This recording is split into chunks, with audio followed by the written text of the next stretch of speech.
Okie dokie, artichoke. Oh, mommy's hair seems to be falling. Yeah. Trying to keep your... Yeah, okay. Okay. Yeah. Okay. Oh, good burp. Good burp. Good morning. Good morning, everybody. Good morning, good morning. Good morning.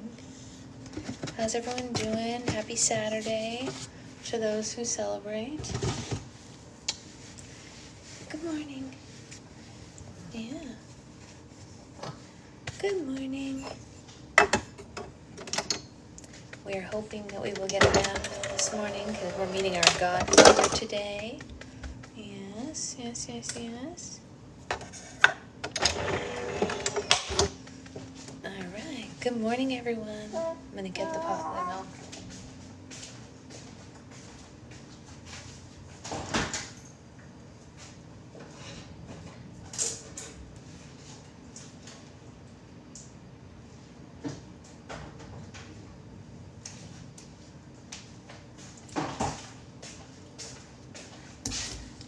Celebrating Saturday, yeah.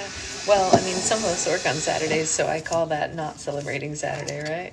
Although I will have half of today not working because, like I said, good morning, my baby's godfather is coming to meet her in person for the first time with his partner, and so we're all going out to brunch after the farmer's market, and then I will be on for Rover's Limp after that.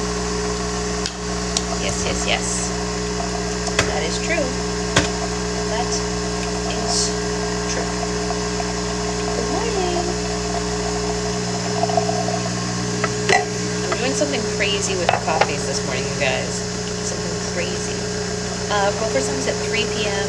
Pacific time. So I had a sample. I'm not usually like a chocolate girly. You're not celebrating this Saturday, that's a bummer. Yeah, it does sound like a great morning. So I'm not usually a chocolate person, but we got a sample of a chocolate pod from Nespresso. But then I also went and got those strawberries and cream ones. So I'm going to do each of our coffees half the chocolate, half strawberries and cream, and try to make like a strawberry and chocolate kind of situation. Morning. I don't know. It might be good, it might not. But like, let's give it a go. What do we think? What do we think? If any of you don't follow me, hey Kat. If any of you don't follow me on my personal Instagram, I highly, highly recommend checking out my story today because it's all a story from her. Yeah, she is a cute baby. She's 3 months exactly, and she's telling a story on that story, huh? Yeah, that's what she's doing. She's telling stories. Yeah, we're 3 months old. Yeah. Yes, we are. Whoa, this cup is moving. Moving and grooving. Good morning. Good morning, good morning. Good morning, good morning. We slept most of the night through. Good morning to you.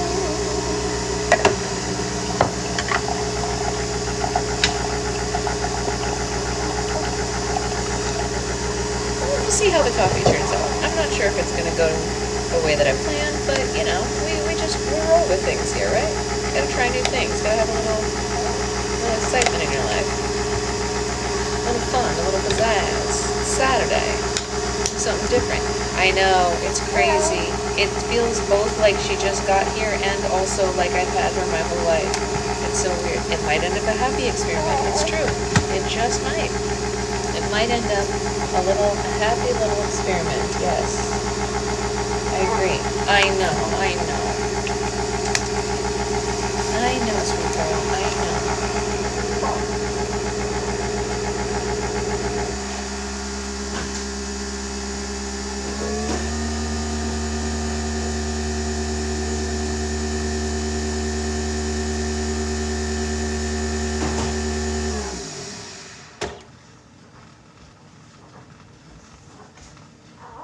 Yeah.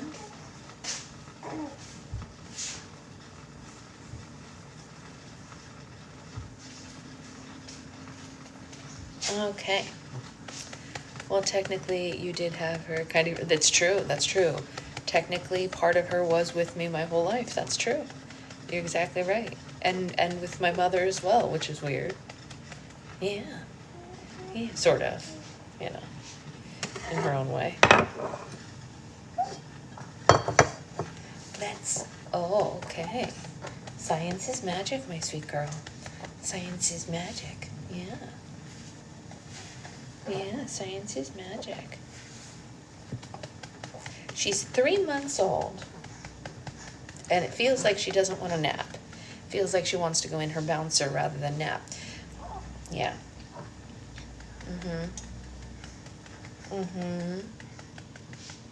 Hey, Isabella, how are you?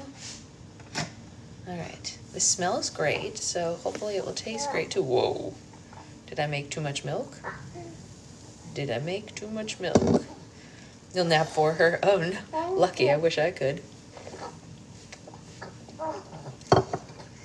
It's okay. It's not my favorite. I'm going to go to Mallorca for the day. Oh, what's that? That's okay. You know, it's fun to do something interesting. Ordering custom slimes is only done through my Patreon. I don't know what Mallorca is. I'm trying to drink it down so I can use up all this milk. There we go. There we go.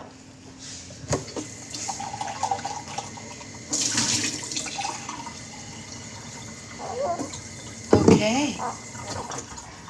Okay, can you be patient for 1 second and we'll go over to your bouncer? It's in Spain. Whoa, that's amazing, Isabella. Very cool. Take pictures. Have fun. All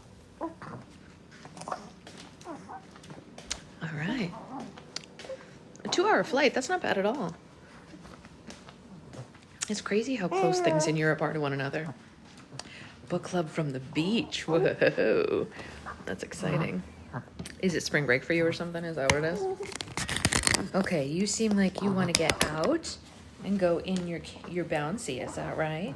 You want to get out and be in your bouncer. Is it because you're a big girl now and you can't be bothered to nap when you're a big girl? Look at this outfit. Could you just die? That's true. Book club is recorded regardless. But look at this little thing. I think this is so cute. I don't remember who gave her this, but I love it. It's precious. It is precious. Okay. Wee. Ooh, Mommy dropped her birth cloth. Luckily we caught it before it hit the floor. You want your little scrunchie? Here you go. Have this little crinkle thing. This is yours. You can hold it. You don't need me. You're a big girl. There you go. Well, you do need me, but not to hold that. I only have one lesson that day, so it's okay. Oh, that's awesome. That's awesome. Okay, I'm gonna have another sip of coffee. It is rainy here right now, you guys, which I don't love. I feel like every time she hits a new month milestone, it rains. It rained the day she was born. It rains on all her milestones. Like, the farmer's market's gonna be so wet. I leave the house at 6 a.m. and be home at 10 p.m. So a great day out. That is a great day out. I love it. Maybe rain is lucky. Yeah, maybe. I'm such a tried and true California girl. I hate the rain. You know, it's just not my favorite weather, which is mainly why I don't live in Washington. Right, sweetheart? Right? Right?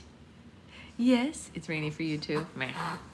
Okay, so yesterday, because she had a doctor's appointment, we had to cut out partway through our second chapter. So we're gonna finish that second chapter today, and then we're gonna read the rest of the other one. So we're finishing up chapter 21, and we're gonna read chapter 22. If I get through it quickly, maybe we'll read chapter 23. Guys, we don't have much left. Look at this. We are nearly done with this book. So let's get into it and see how far we can get today.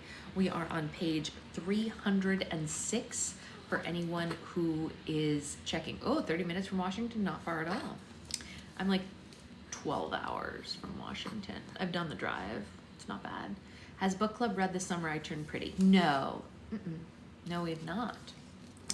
All right, I'm gonna scooch back a little in the reading so that we can, you know, refresh our memories of where we were, and then we will keep going. I'm going to try to tap a tree, I say. My fingers fumble at my belt, and I find the spile still hanging from its vine. Well, let me make a hole first, says Peeta. You stay with him. You're the healer. That's a joke, I think. I don't say it out loud, though, since Finnick has enough to deal with. He's got the worst of the fog, although I'm not sure why. Maybe it's because he's the biggest, or maybe it's because he exerted himself the most. And then, of course, there's Mags. And I still don't understand what happened there. Why he essentially abandoned her to carry Peeta. Why she not only didn't question it, but she ran straight to her death without a moment's hesitation. Was it because she was so old that her days were numbered anyway? Did they think that Finnick would stand a better chance of winning if he had Peeta and me as allies? The haggard look on Finnick's face tells me now is not the moment to ask.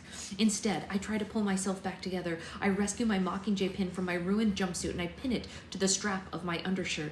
The flotation belt must be acid resistant since it looks good as new. I can swim, so the flotation belt's not really necessary, but Brutus blocked my arrow with his, so I buckle it back on, thinking that might offer some sort of protection. I undo my hair and I comb it with my fingers, thinning it out considerably since the fog droplets damaged it, and then I braid back what's left of it. Pete has found a good tree about 10 yards from the narrow strip of beach. We can hardly see him, but the sound of his knife against the wooden trunk is crystal clear. I wonder what happened to the awl. Mags must have either dropped it or taken it with her into the fog. Anyway, it's gone. I've moved out a bit further into the shallows, floating alternately on my belly and my back.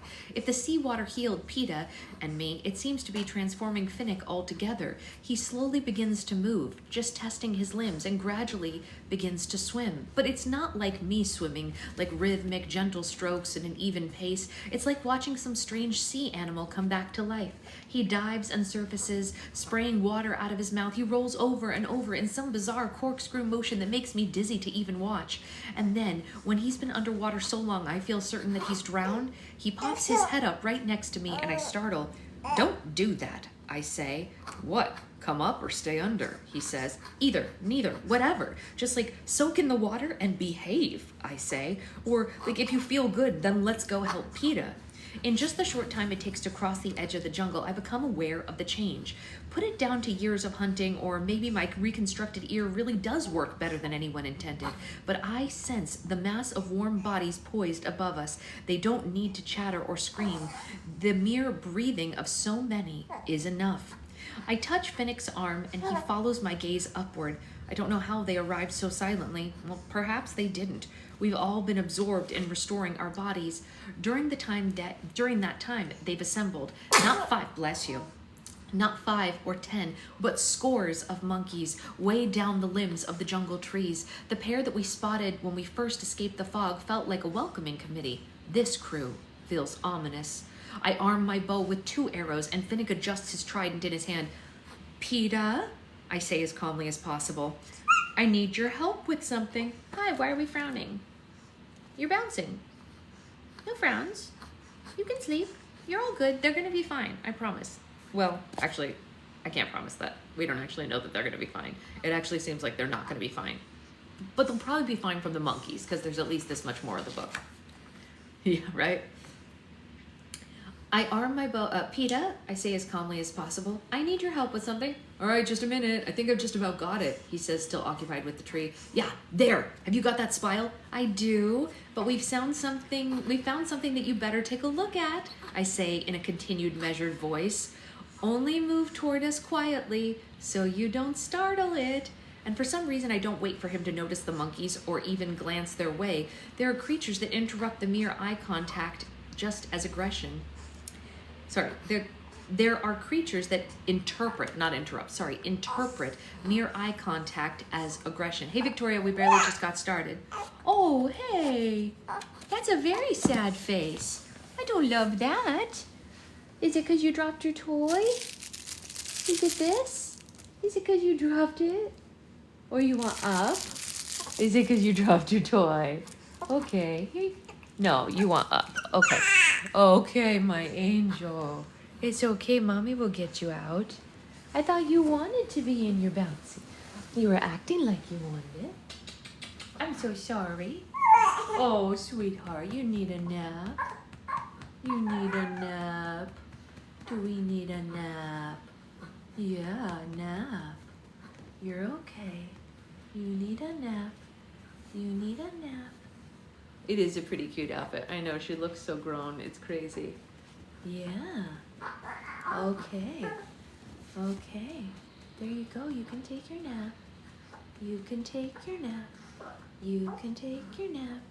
You're very overtired. I know you've been up too long. Too long. YA stands for young adult. So that's your age range, Isabella. Yeah. Anything YA is perfect for you. Yeah. You're okay. I know. I know. Okay. Okay, sweet angel. Okay. Yeah. I know. Am I the only one who thinks expensive perfume just smells like rubbing alcohol? Probably not. I don't get any expensive perfume because I'm a cheapo. Baby. Baby, baby, baby. You want a little more food? Okay. Okay. Okay. You can have more food. That's fine. You can have a little more food. I thought you just ate, so I thought you weren't going to be hungry. But maybe you changed your mind. Maybe you're hungry anyway, even though you just ate, huh? And could that be it? Okay, you have to give Mommy a chance. Oh, gotta give Mommy a chance to get it out, though. Your mom got you something. That was nice of her. Is it like a Mother's Day? It's right here. Oh, baby. Oh, my sweet angel. It's right here. There you go. See? Isn't that so much better? Isn't that so much better? There you go. Yeah. Okay. Oh, just for fun. Well, that's nice of her. Okay. That's it. Yeah, we just need a little food. And that's okay. I understand. I am not like being hungry either. Let's see. Where were we? Only move towards us quietly so you don't startle it. For some reason, I don't want him to notice the monkeys or even glance their way. There are creatures that interpret mere eye contact as aggression. PETA turns to us, panting from his work on the tree. The tone of my request is odd, so that alerted him to some irregularity. Okay, he says casually, and he begins to move through the jungle. And although I know he's trying hard to be quiet, that's never been his strong suit, even when he had 2 sound legs. But it's all right. He's moving, and the monkeys are holding their position. He's just 5 yards from the beach when he senses them, and his eyes dart up for a second as if it's triggered a bomb. The monkeys explode into shrieks of masses of orange fur, and they converge on him. I've never seen any animal move so fast. They slide down the vines as if the things were greased. They leap impossible distances from tree to tree, fangs bared, hackles raised, claws shooting out like switchblades. I may be unfamiliar with monkeys, but in animals in nature don't generally act like this. Mutts, I spit out as Finnick and I crash into the greenery. I know every arrow must count, and they do. In the eerie light, I bring down monkey after monkey, targeting eyes, hearts, throats, so that each hit means death. But it still wouldn't be enough without Finnick spearing beasts like fish and flinging them aside. PETA slashing away with his knife, and I feel claws on my leg, down my back, before someone takes out the attacker. The air grows heavy with trampled plants and the scent of blood, and the musty stink of the monkeys. PETA and Finnick and I position ourselves in a triangle a few yards apart, our backs all to one another. My heart sinks as my fingers draw back my last arrow, and then I remember that PETA has a sheath too, but he's not shooting. He's hacking away with that knife. My own knife is out now, but the monkeys are quicker, and they can spring in and out so fast that you can barely react. PETA, I shout, your arrows.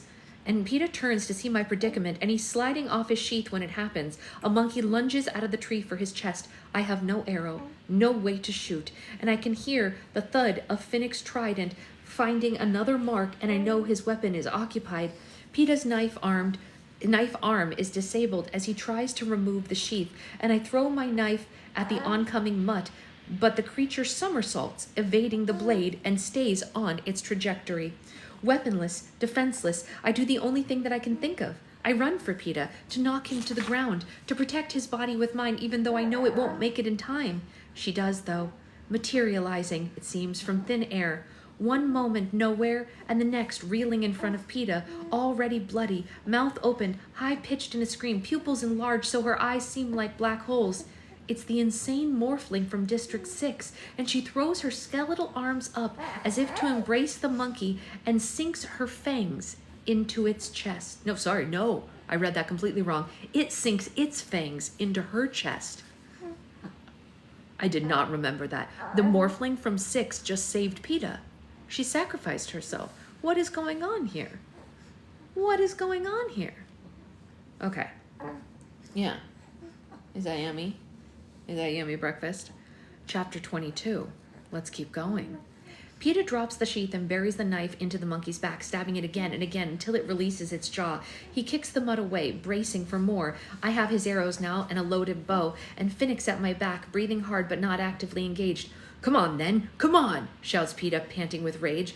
And something has happened to the monkeys. They're withdrawing, backing up the trees, fading into the jungle. It's as if some unheard voice calls them away. A game maker's voice telling them enough is enough. Get her, I say to PETA. We'll cover you. PETA gently lifts the morphling and carries her last few yards to the beach, while Finnick and I keep our weapons ready. But except for the orange carcasses on the ground, the monkeys are all gone. PETA lays the morphling on the sand, and I cut away the material over her chest, revealing 4 deep puncture wounds. But slowly, blood slowly trickles from them, making them look far less deadly than they are. Hey, you should eat. Yeah, you should eat. You should eat, silly girl. Are you all done? Yeah. Do a slime flip. What an interesting way to enter a room. How interesting. Yes. Do a slime flip. While reading and feeding the baby. For my next trick, I shall do all 3 at the same time. On demand. Yes. Yes. That is what I will do. Yes. I mean, truly, Gigi. Okay. Where was I? The Octo Sasha. Yes. It's like Octomom, but slimier. Okay.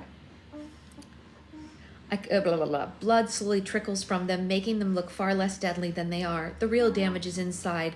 By the position of the openings, I feel certain the beast has ruptured something vital, a lung, or maybe even her heart. She lies on the sand, gasping like a fish out of water, sagging skin sickly green, her ribs as prominent as a child's, dead of starvation. Surely she could afford food, but she's turned to morphling just as Hamish has turned to drink, I guess.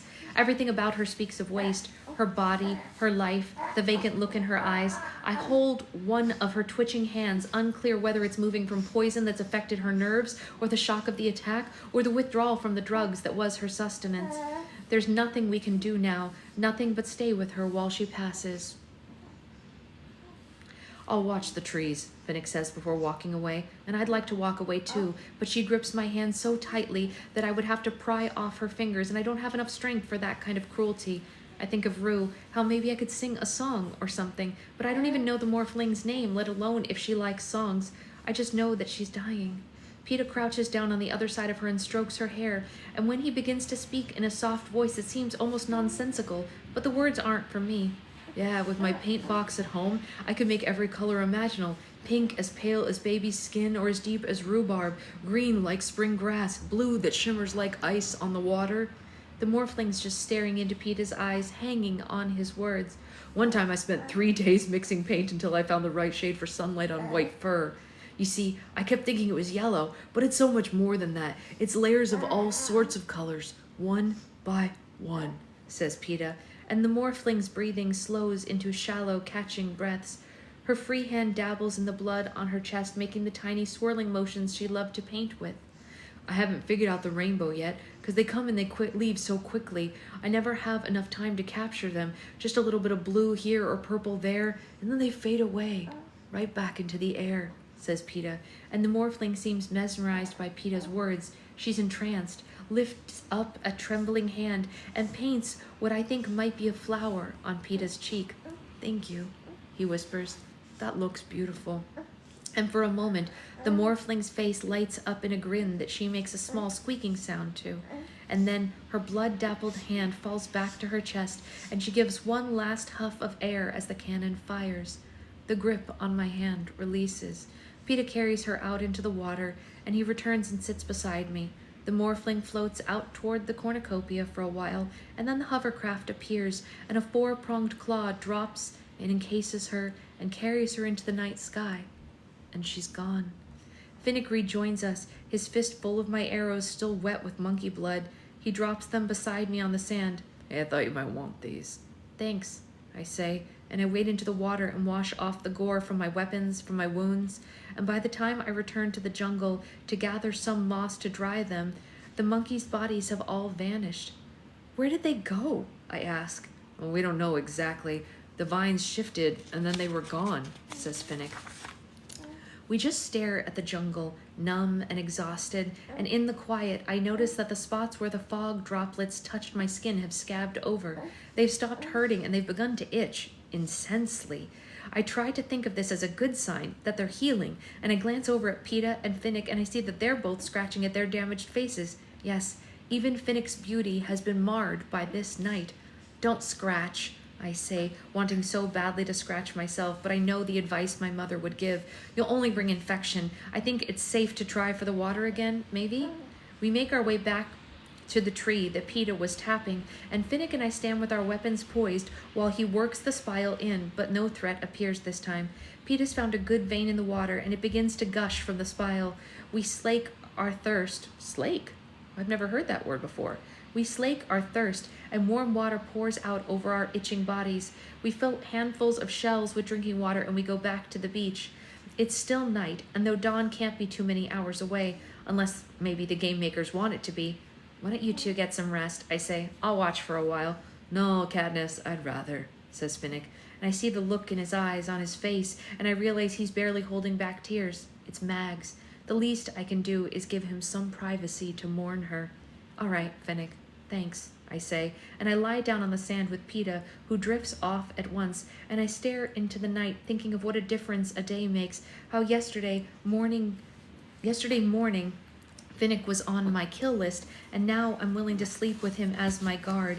He saved Peeta, and he let Mags die, and I don't know why, only that I can never settle the balance that is owed between us. Hi, beautiful angel. You want to get up and burp a little? Yeah. Was that a yummy breakfast? Yeah, was that yummy? Yeah. Yeah. So yummy. To quench or to satisfy. Great word. Okay, yeah. All I can do at the moment is go to sleep and let him grieve in peace. And so I do. It's mid-morning when I open my eyes again, and Peeta's still out beside me.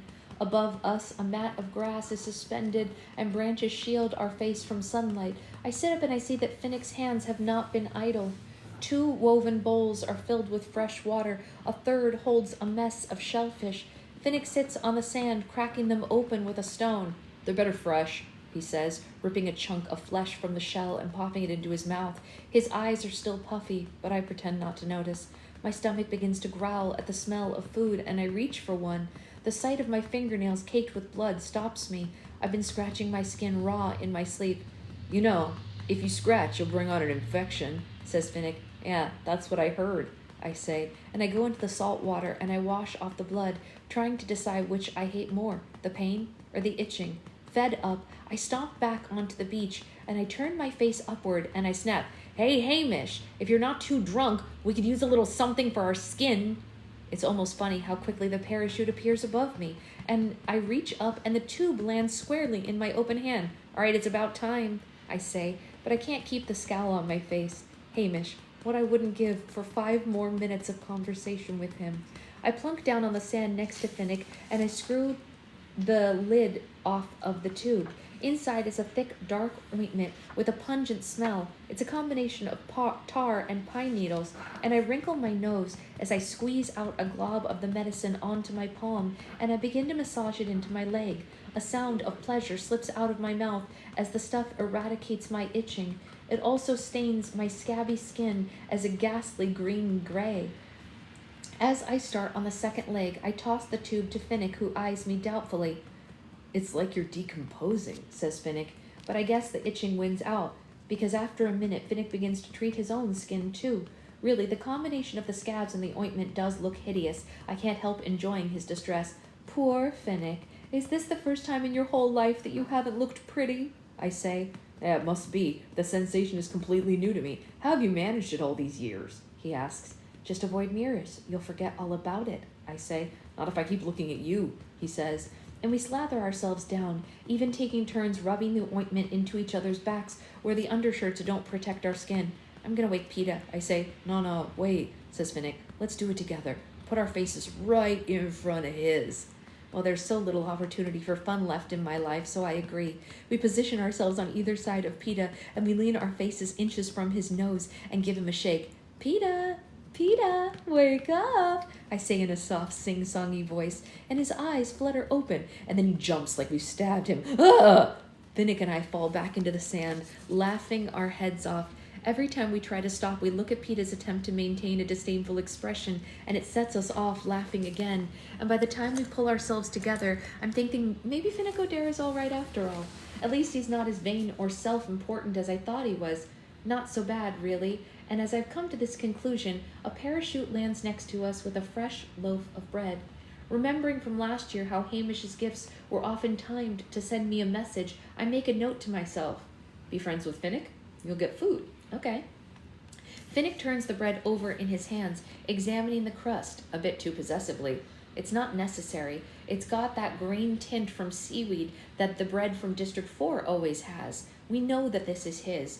Maybe he's just realized how precious it is, that he may never see another loaf of it again. Maybe some memory of Mags is associated with the crust, but all he can say is, this is going to go well with the shellfish. And while I help Peeta coat his skin with the ointment, Finnick deftly cleans the meat from the shellfish, and we gather round and eat the delicious sweet flesh with salty bread from District 4. We all look monstrous. The ointment seems to be causing the scabs to peel, but I'm glad for the medicine, not just because it gives relief from the itching, but also because it acts as protection from the blazing white sun in the pink sky. By its position, I estimate that it must be going on 10 o'clock, and that we've been in the arena for, well, about a day. 11 of us are dead, 13 alive. Somewhere in the jungle, 10 are concealed. 3 or 4 are careers. I don't really feel like trying to remember who the others are. For me, the jungle has quickly evolved from a place of protection to a sinister trap. I know at some point that we'll be forced to re-enter its depths, to enter or either hunt or be hunted. But for right now, I'm planning to stick to our little beach, and I don't hear Peeta or Finnick suggesting that we do otherwise. For a while, the jungle seems almost static, humming, shimmering, but not flaunting its dangers, and then in the distance comes screaming. Across from us, a wedge of the jungle begins to vibrate. An enormous wave crests high on the hill, topping the trees and roaring down the slope. It hits the existing seawater with such a force that even though we're as far from it as we can get, the surf bubbles up all around our knees, setting our few possessions afloat. And among the 3 of us, we manage to collect everything before it's carried off, except for our chemical-ridden jumpsuits, which are so eaten away that no one cares if we've lost them. A cannon fires. We see the hovercraft appear over the area where the wave began, and it plucks a body from the trees. 12, I think. The circle of water slowly calms down, having absorbed the giant wave. We rearrange our things back onto the wet sand, and we're about to settle down when I see them. 3 figures about 2 spokes away, stumbling onto the beach. There, I say, quietly, nodding at the newcomer's direction. Peeta and Finnick follow my gaze. As if by previous agreement, we all fade back into the shadows of the jungle. The trio's in bad shape. You can see right off. One's being practically dragged by a second, and a third wanders in loopy circles as if deranged. They're a solid brick red color, as if they've been dipped in paint and left out to dry. Who is that? Asked Peeta. What is it? A mutation? I draw back an arrow, readying for an attack, but all that happens is that the one who was being dragged collapses onto the beach. The dragger stamps the ground in frustration, and in an apparent fit of temper, turns and shoves the circling deranged one over. Finnick's face lights up. Joanna, he calls, and he runs for the red things. Finnick, I hear Joanna's voice reply, and I exchange a look with Peeta. What do we do now? I ask. Well, I can't really leave Finnick, he says. I guess not. Come on then, I say grouchily, because even if I had a list of allies, Joanna Mason would definitely not have been on it. The two of us tromp down the beach to where Finnick and Joanna are meeting up, and just as we move in closer, I see her companions and confusion sets in. That's Beatty on the ground on his back, and Wyrus, who's regained her feet to continue making loops. She's got Wyrus and Beatty. Nuts and bolts? Says Peeta, equally puzzled. I've got to hear how this happened. And when we reach them, Joanna's gesturing towards the jungle and talking very fast to Finnick. We thought it was rain, because of the lightning, and we were all so thirsty, but then when it started to come down, it turned out to be blood. Thick, hot blood. You couldn't see, you couldn't speak without getting a mouthful of it. We just staggered around trying to get out of it, and that's when Blight hit the force field. I'm sorry, Joanna, says Finnick, and it takes a moment to place Blight. I think he was Joanna's male counterpart from District 7, but I can hardly remember him. Come to think of it, I don't even think he showed up for training. Yeah, well, he wasn't much, but he was from home, she says, and he left me alone with these two. She nudges Beatty, who's barely conscious, with her shoe. He's got a knife in his back from the cornucopia, and her? We all look over at Wyrus, who's circling around and around, coated in dried blood and murmuring, "Tick-tock, tick-tock." Yeah, we know, tick-tock. Nuts is in shock, says Joanna. This seems to draw Wyrus in her direction, and she careens into Joanna, who harshly shoves her to the beach. Just stay down, will you? Lay off her, I snap. Joanna narrows her brown eyes at me in hatred. Lay off her? She hisses, and she steps forward before I can react and slaps me hard, so much that I see stars. Who do you think got them out of that bleeding jungle for you? You! Finnick tosses her writhing body over his shoulder and carries her into the water and repeatedly dunks her while she screams a lot of really insulting things at me. But I don't shoot, because she's with Finnick and because of what she said about getting them out for me. What did she mean like that?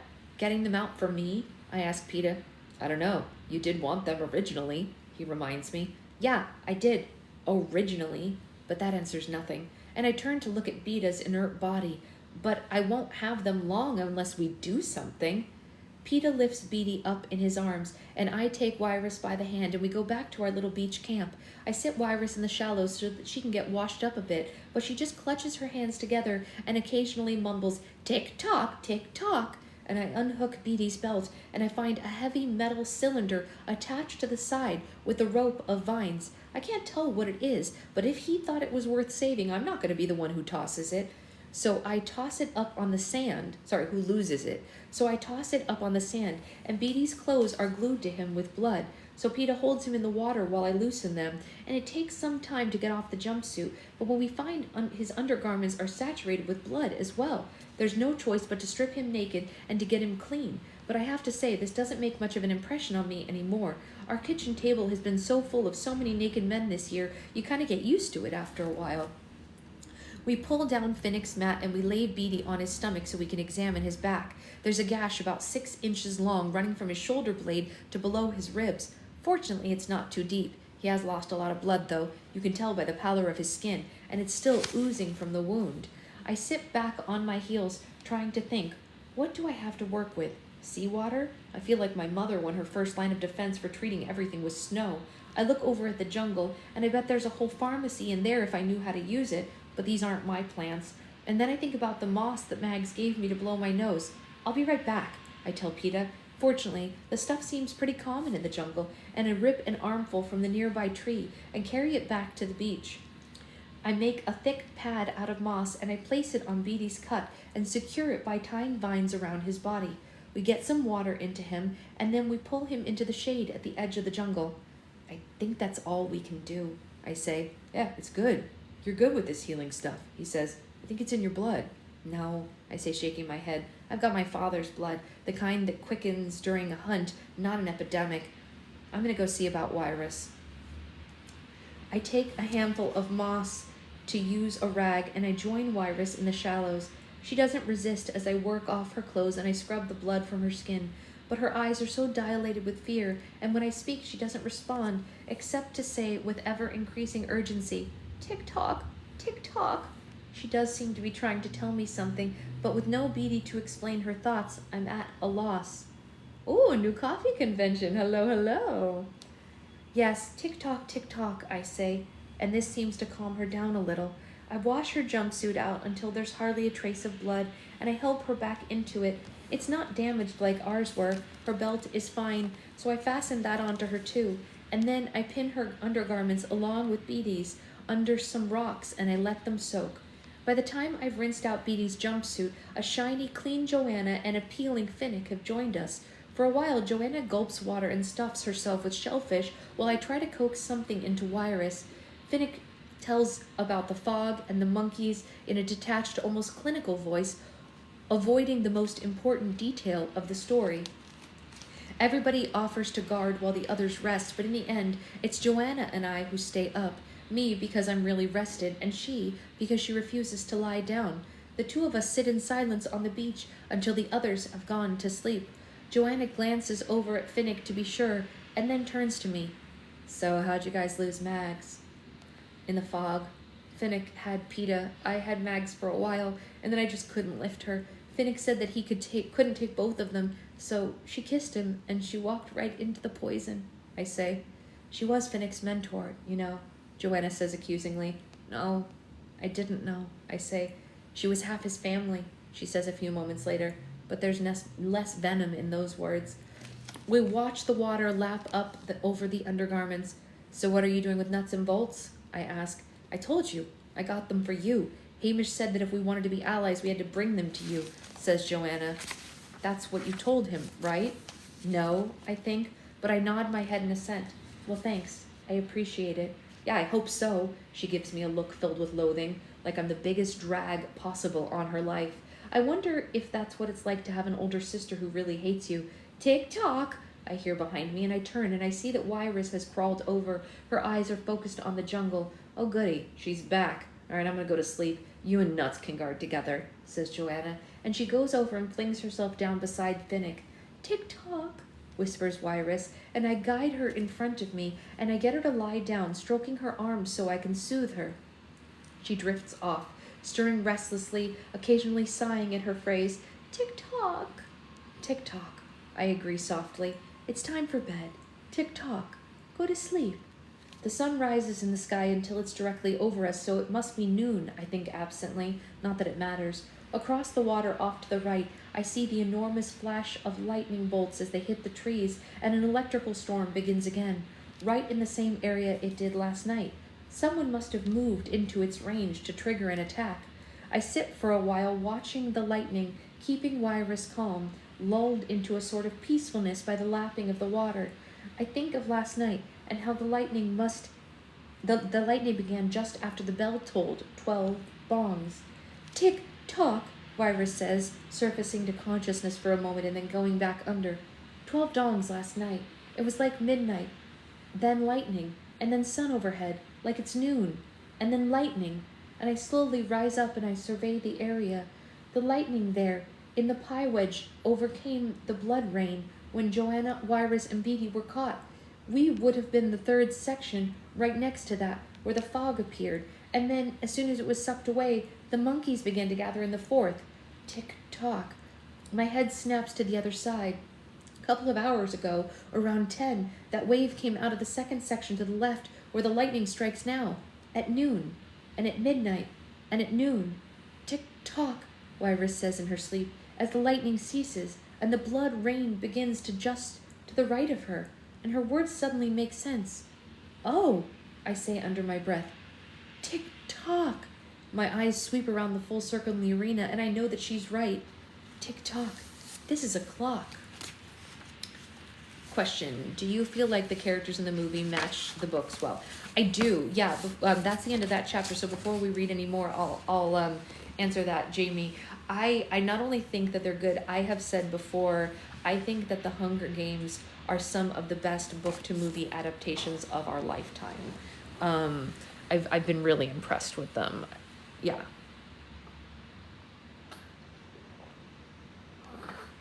I think they're about as good as they can get. Yeah, I agree, Avery. I think they did do really well. I think, like I said, yeah, I think we all agree you'd be hard-pressed to do better. I think that's a great idea, Jamie. I highly recommend waiting until we finish the books to watch them. I wish that I had done that. It didn't work out that way for me because they weren't all out yet and everything. I know this looks like it's writing up and people are always, but she's not in it, so it's not a big deal. Jamie, we were also thinking of like doing a watch party together maybe when it's over. Like, I don't know, like once a week doing a watch party of them, because like Netflix has that thing where you can watch together. So maybe that'll be a part of like something that we do. Because like maybe we can do it in replacement of like a Q&A live or something, you know? It could be fun. Yeah. It'd be really cool to be able to do it together. Hey, Brittany. So we're trying to work out the logistics of that, but it would be kind of cool. Maybe on like a Friday night or a Saturday or something, you know? So it's interesting. Let me look and see how long the next chapter is and see if I think we can get through another one. Let's see. It would be chapter 23.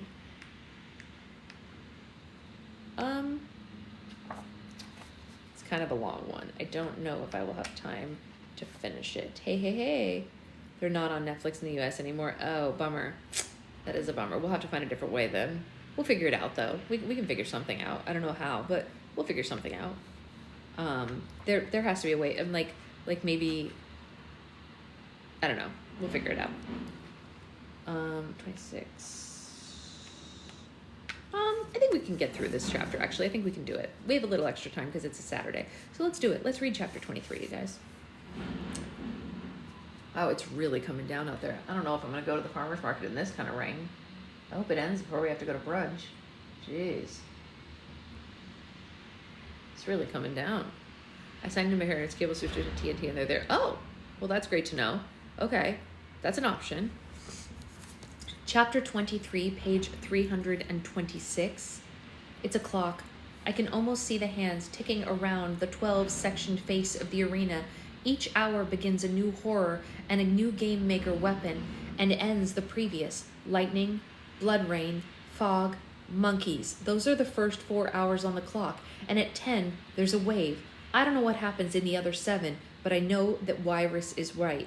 You can buy them on Apple TV. Okay, I wonder if they have like a watch party thing too. They might. At present, the blood rains falling and we're on the beach below the monkey segment, far too close to the fog for my liking. Do the various attacks stay within the confines of the jungle? Not necessarily. The wave didn't. If that fog leaches out of the jungle or the monkeys return, get up, I order, shaking Peeta, Finnick, and Joanna awake. Get up. We have to move. There's enough time though to explain the clock theory to them, about Wirus's tick-tocking and how the movements are invisible hands that trigger the deadly force in each section. I think I've convinced everyone who's conscious except for Joanna, who's naturally opposed to liking anything that I suggest, but even she agrees it's better safe than sorry. While the others collect our few possessions and get Beatty back into his jumpsuit, I rouse Wirus. She awakes with a panic. Tick-tock! Yes, tick-tock. The arena's a clock. It's a clock, Wirus. You were right, I say. You were right. And relief floods her face. I guess because somebody has finally understood what she probably knew from the first tolling of the bells. Midnight. It starts at midnight. Yes, I confirm. A memory struggles to surface in my brain and I see a clock. No, it's a watch, resting in Plutarch Heavenby's palm. It starts at midnight, Plutarch said. And then my mockingjay lit up briefly and vanished. In retrospect, it's like he was giving me a clue about the arena. But why would he do that? At the time, I was no more than a tribute in these games. I was no more of a tribute in these games than he was. Maybe he thought it would help me as a mentor, or maybe this had been the plan all along. Wirus nods at the bloody rain. 1:30, she says. Exactly, 1:30, and at 2, a terrible poison fog begins. I say, and I'm pointing at the nearby jungle. So we have to move somewhere safe now, I say, and she smiles and stands obediently. Are you thirsty? I hand her the woven bowl, and she gulps down a quart of water. Finnick gives her the last bit of bread, and she gnaws on it. You okay, baby? You okay? With the inability to communicate overcome, she's functioning again. What's the matter? Yeah? Yeah. I check my weapons and I tie up the spile and the tube of medicine in the parachute and I fix it to my belt with a vine. Beatty's still pretty out of it, but when Peeta tries to lift him, he objects. Wire, he says. She's right here, Peeta tells him. Wyrus is fine. She's coming too. But still, Beatty struggles. Wire, he insists. Oh, I know what he wants, says Joanna impatiently, and she crosses the beach and she picks up the cylinder that we took from his belt when we were bathing him. It's coated in a thick layer of congealed blood. Ugh, yucky. This worthless thing. It's some kind of wire or something. That's how he got cut. He was running up to the cornucopia to get this. I don't know what kind of weapon it's supposed to be. I guess you could pull a piece off and use it as a garrote or something. But can you imagine Beatty garroting someone? He won the games with wire, setting up the electrical trap, says Peeta. It's the best weapon he possibly could have had. There's something odd about Joanna not putting this together, something that doesn't quite ring true. It's suspicious. It seems like you would have figured that out, I say to her, since you nicknamed him Volts and all. Joanna's eyes narrow at me dangerously. Yeah, that was really stupid of me, wasn't it? She says, and I guess I must have been distracted by, keeping your little friends alive while what were you doing again? Getting Mags killed off? My fingers tighten on the knife at my belt. Go ahead, try it. I don't care if you are knocked up. I'll rip your throat out, says Joanna. Oh, wait. Yeah, okay. Sorry. I lost my head. So what happened was Katniss grabs her knife and Joanna says, go for it. I'll get you, essentially. I know that I can't kill her right now, but it's just a matter of time with Joanna and me, before one of us offs the other one. Maybe we all better be careful where we step, says Finnick, shooting me back a look, and he takes the coil and he sets it on Beatty's chest. There's your wire, Volts. Watch where you plug it. Yeah, they were all amazing. Peeta picks up the now unresisting I can't think straight. Peeta picks up the now unresisting Beatty. All right, where to? You want to go in your bouncy? Is that what you're trying to tell Mommy? You want to go back in your bouncy now that you've eaten and had a little nappy nap? A short 20-minute nap. So short. So short.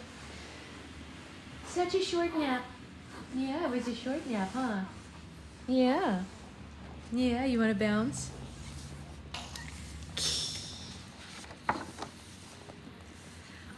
I'd like to go to the cornucopia and watch just to make sure we're right about the clock, says Finnick. It seems as good a plan as any. Besides, I wouldn't mind the chance to go over the weapons again. And there are 6 of us now. Even if you count Beatty and Wyrus out, we've got at least 4 good fighters. It's so different from everywhere I was last year at this point, doing everything on my own. Yes, it's great to have... Hi. It's great to have allies as long as you can ignore the thought that you're going to have to kill them. Beatty and Wyrus will probably find some way to die on their own. If we have to run from something, how far would they even get? Joanna, frankly, I could easily kill her if it came down to protecting Peeta, or maybe even just to shut her up. What I really need is for someone to take out Finnick for me, since I don't think I can do it personally, not after everything he's done for Peeta. And I think about maneuvering him into some kind of encounter with the careers. It's cold, I know, but honestly, what are my options? Now that we know about the clock, he probably won't die in the jungle, so someone's gonna have to end him in battle. Because this is so repellent to think about, my mind frantically tries to change topics, but the only thing that distracts me from my current situation is fantasizing about killing President Snow. Not very pretty daydreams for a 17-year-old girl, but I guess very satisfying. We walk down the nearest sand strip, approaching the cornucopia with care, and just in case the careers are concealed there, but I doubt they are, because we've been on the beach for hours and there's been no sign of them. The area's abandoned, as I expected. Only the big golden horn and the picked-over pile of weapons remains. When Peeta lays Beatty in the bit of shade the cornucopia provides, he calls out for Wyrus, and she crouches beside him, and he puts the coil of wire in her hands. Finnick, will you? He asks, and Wyrus nods and scampers over to the water's edge, where she dunks the coil into the water. She starts quietly singing some funny little song about a mouse running up a clock. It's gotta be for children or something, but it seems to make her happy. Oh no, not that song again, starts Joanna with rolling her eyes. They went on for hours and hours and hours about this ticking clock. That was before she started tick-tocking. And suddenly Wyra stands up very straight and she points to the jungle. 2, she says, and I follow her finger to where the wall of fog has just begun to seep out into the beach. Yes, look, Wyrus is right. It's 2 o'clock and the fog has started. Like clockwork, says Peeta. You were very smart to figure that out, Wyrus. And Wyrus smiles and goes back to singing and dunking her coil. Oh, she's more than smart, says Beatty. She's intuitive. And we all turn to look at Beatty, who seems to be coming back to life. She can sense things before anyone else can, like a canary in one of your coal mines. What's that? Finnick asks me. It's a bird that we take down into the mines to warn us if there's bad air, I say. What does it do? Die? Asks Joanna. It stops singing first. That's when you know you should get out. But if the air's too bad, it dies. Yes, and so do you.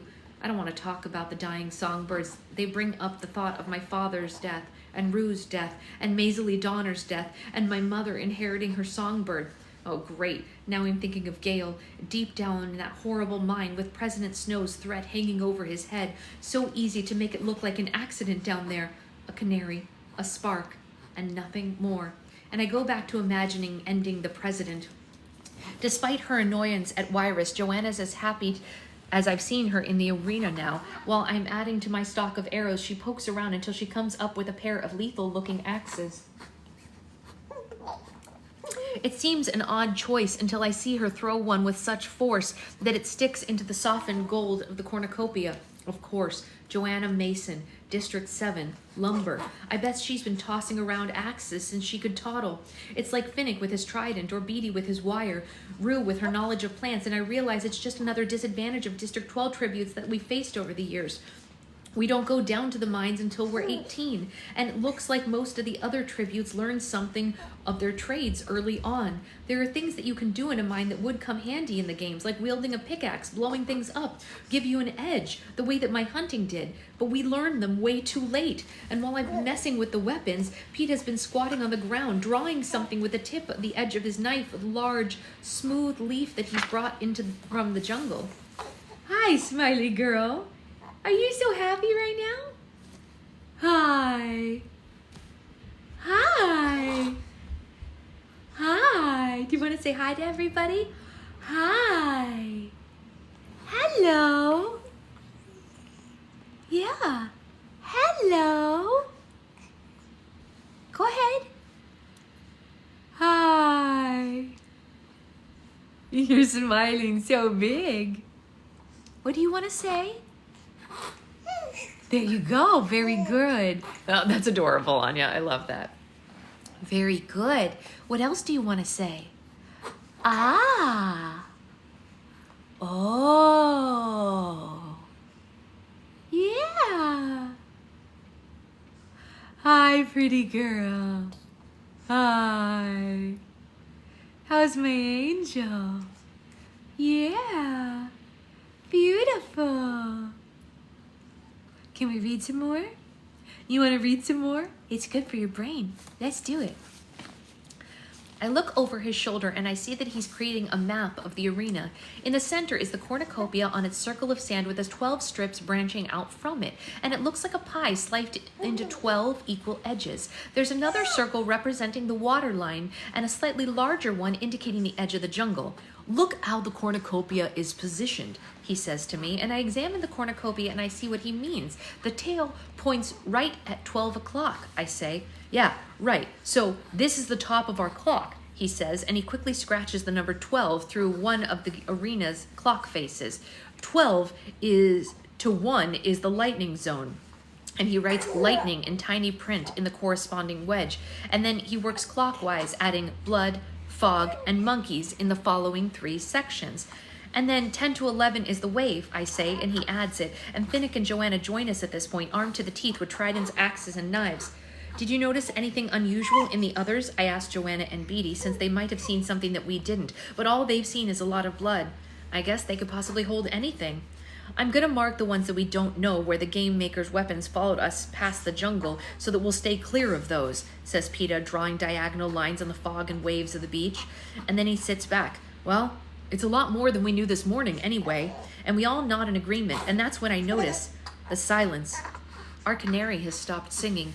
I don't wait. I load an arrow and I twist and I get a glimpse of dripping wet gloss, letting Wiress slide to the ground. Oh, I don't even want to read this. Oh my gosh.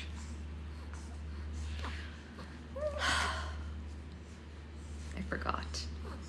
I keep forgetting because it's been 20 years since I've read these books. Or almost. I know, you think it's funny, huh? You don't know the words, that's why. I know. I don't wait. I load an arrow as I twist, and I get a glimpse of a dripping wet gloss, letting Wiress slide to the ground, her throat slit open in a bright red smile. The point of my arrow disappears into his right temple, and in an instant it takes to reload. Joanna has buried an axe in Kashmir's chest. Finnick knocks away a spear as Brutus throws it at Peeta and takes Enobaria's knife in his thigh. We're reading Catching Fire. It's the second book in the Hunger Games series. If there wasn't a cornucopia to duck behind, they'd be dead. Both of the tributes from District 2. I spring forward.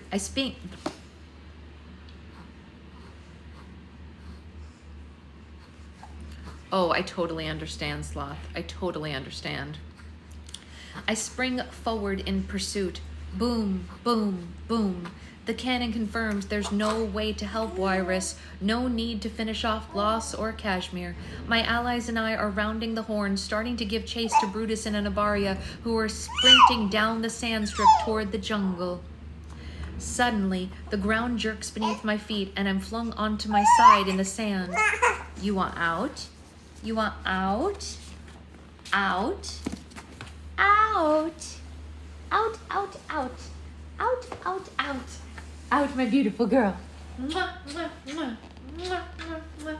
You want to lay down here so you can see mommy? Yeah? Yeah? Up, up, up, up. We got a little bit of drool, a little bit of drool, a little bit of drool, a little bit of drool. Here's your toy.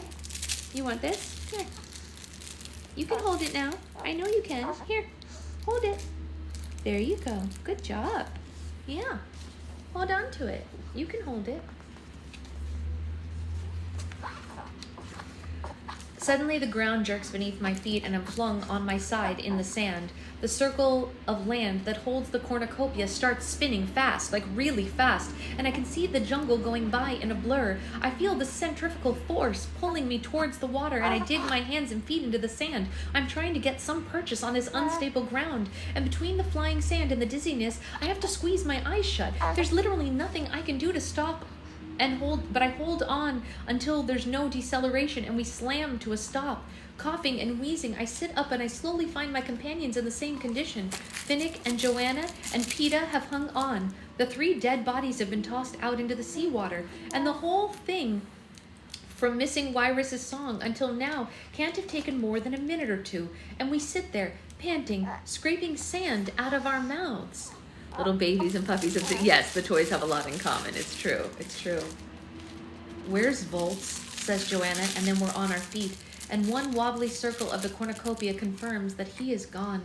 Finnick spots him about 20 yards out in the water, barely keeping afloat, and he swims out to haul him in. And that's when I remember the wire and how important it was to him. And I look frantically around. Where is it? Where is it? And then I see it. It's still clutched in Wiress's hand, far out into the water. My stomach contracts at the thought of what I must do next. Cover me, I say to the others, and I toss aside my weapon and I race down the strip closest to her body.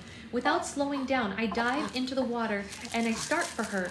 Out of the corner of my eye, I can see the hovercraft appearing over us, the claws starting to descend to take her away, but I don't stop. I just keep swimming as hard as I can, and I end up slamming into her body, and I come up gasping, trying to avoid swallowing the blood-stained water that spreads out from the open wound in her neck. She's floating on her back, borne up by her belt and death, and staring into that relentless sun. And as I tread water, I have to wrench the coil of wire from her fingers because her grip on it is so tight. There's nothing that I can do then but close her eyelids and whisper goodbye to her as I swim away. By the time I swing the coil up onto the sand and pull myself up from the water, her body is gone, but I can still taste her blood mingled with sea salt. Oof. So sad. I walked back to the cornucopia, and Finnick's gotten Beatty back alive, although he's a little waterlogged and he's sitting up snorting out water. He had the good sense to hang on to his glasses so at least he can see. I placed the reel of wire in his lap. It's sparkling clean, no blood left at all. He unravels a piece of the wire and runs it through his fingers. For the first time I can see it. It's unlike any wire I've ever known. It's a pale golden color and as fine as a piece of hair. And I wonder how long it is. There must be miles and miles of this stuff coiled in there. But I don't ask because I know he's thinking of Wirus, and I look at the others' sober faces. Now Finnick, Joanna, and Beatty have all lost their district partners, and I cross to Peta and I wrap my arms around him, and for a while we all stay silent. Let's get off this stinking island, Joanna says finally, and there's only a matter of our weapons now, which we've largely retained. And fortunately the vines are strong, and the spile and the tube of medicine wrapped in the parachute are still secured to my belt. Finnick strips off his undershirt and he ties it around the wound and Abaria's knife made in his thigh. It's not deep, though. Beatty thinks that he can walk now if we go slowly, so I help him up, and we head to the beach at 12 o'clock, and that should provide hours of calm and keep us clear of any poisonous residue, and then Peta, Joanna, and Finnick head off in 3 different directions. 12 o'clock, right? Says Peta. The tail points at 12. Yeah, that's before they spun us, Finnick says, judging by the sun. The sun only tells you if it's going on 4, Finnick, I say. I think Katniss's point is, knowing the time doesn't mean that you necessarily know where 4 o'clock is. You might have a general idea of the direction until you consider that they may have shifted the outer ring of the jungle as well, says Beatty. No, Katniss's point was a lot more basic than that, I think. Beatty's articulated a theory far beyond my comment about the sun, but I just nod my head like that's been the same and we've been on the same page all along. Yeah, so any one of these paths could lead to 12 o'clock, I say. And we circle around the cornucopia, scrutinizing the jungle. It has baffling uniformity, and I remember the tall tree that took the first lightning strike at 12 o'clock. But every sector has a similar tree, and Joanna thinks to follow Anabaria and Brutus's tracks, but they've been blown or washed away, and there's no way to tell where anything is. I should never have mentioned the clock, I say bitterly. Now they've taken that advantage away as well. Only temporarily, says Beatty.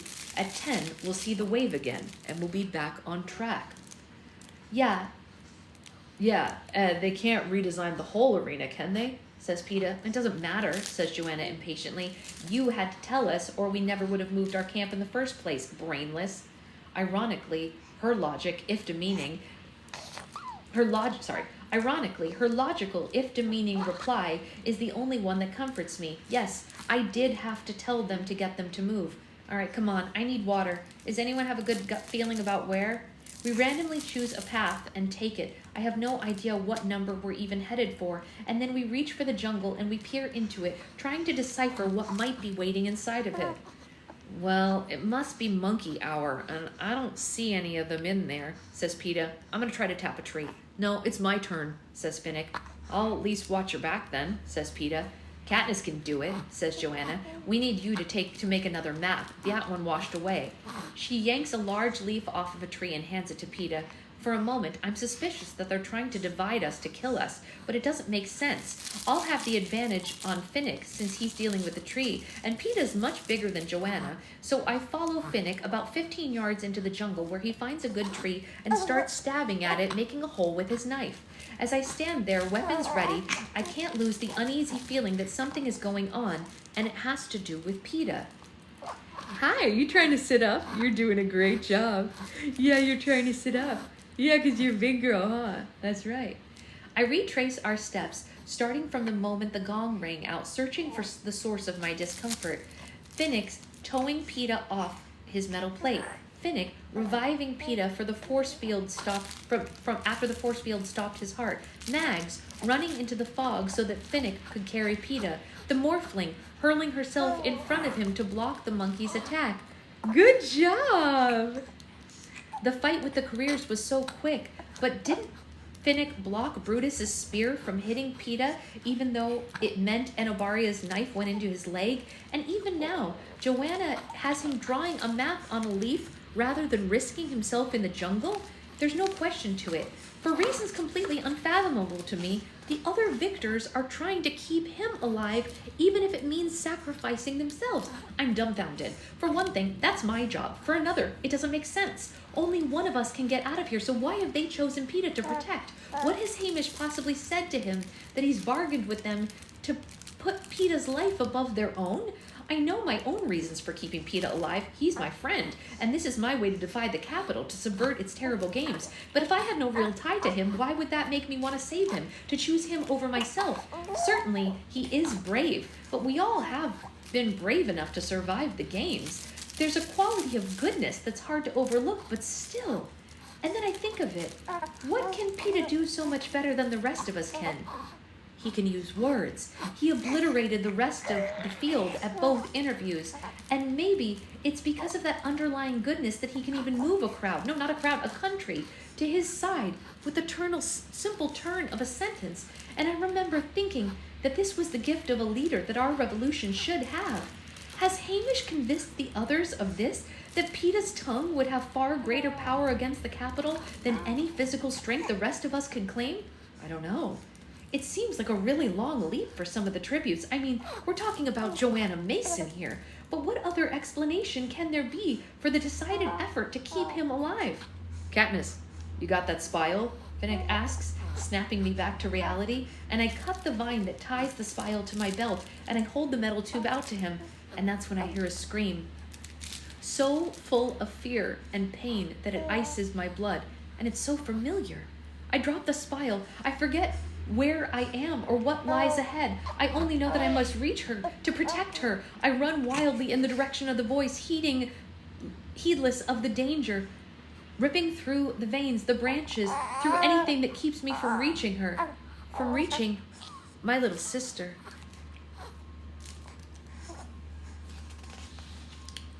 Uh-oh. Have they got Prim in the arena? Crazy. What is happening? I don't remember that at all. Why don't I remember this stuff? Baby girl, why doesn't Mommy remember this stuff? Why? Yeah, you like that? She's really trying to sit up. It's like the cutest thing. She's like doing little crunches, trying. You want to sit up? You want to try your little sit up? Let's do it. Whee! Yeah, that was good, huh? Whee! Yeah. 1, 2, whee! I don't remember the entire middle of this book, apparently, which is shocking. Well, almost to the end of this book. Maybe I didn't remember much of this book at all, which is crazy town, but it's so good. And I agree with you, Brittany. Knowing why they're doing it is the worst. Before you get off, can you explain the Roll for Slime post that you made on Patreon for me? Yes, absolutely. No, it's okay. You're more than welcome to ask questions like that. Don't even worry. So, there was a post at the end of last month, and there'll be one at the end of this month too, that lists all the dates for the next month's Roll for Slimes, like all the days that I will be live, what time I'll be live, and how many spots are available. First come, first serve always goes to anyone who's at a Roll for Slime tier, a custom tier, and those are people who pay for pre-ordered Roll for Slimes or custom slimes. So that's anyone on Roll for Slime, group Roll for Slime, group Roll for Slime Plus, all in, everything is awesome. All of those tiers come with either a Roll for Slime, a custom slime, or both every month. They've prepaid for that, and that is what they are able to sign up for on those dates. However, sometimes there's open spots because if I can do 5 plus 1 group on any given day, there might not be 5 people from those tiers available, let's say, today at 3 o'clock. So then I write the word open, which means that anyone who's not at one of those prepaid tiers can buy into the tier. Usually we give first preference to anyone who has a birthday in the month that it's happening, and then anyone can get them after that. So if you see the word open, you can just type into, yes, that's 100% true, Gigi. That was a good laugh, sweet girl. So if you see the word open, you can type in the comments, I would like one of the open solo spots. And if I say confirmed, then you can pay for it with the information that I have there. There are always open spots in the group, so you never have to wonder about that. And did that answer the question? I hope that it answers. Sometime either tomorrow or the next day, I'll be posting the dates for May so that people can sign up for those. Some people pre-sign up even if they're not on one of the tiers. They just write the word wait list for that.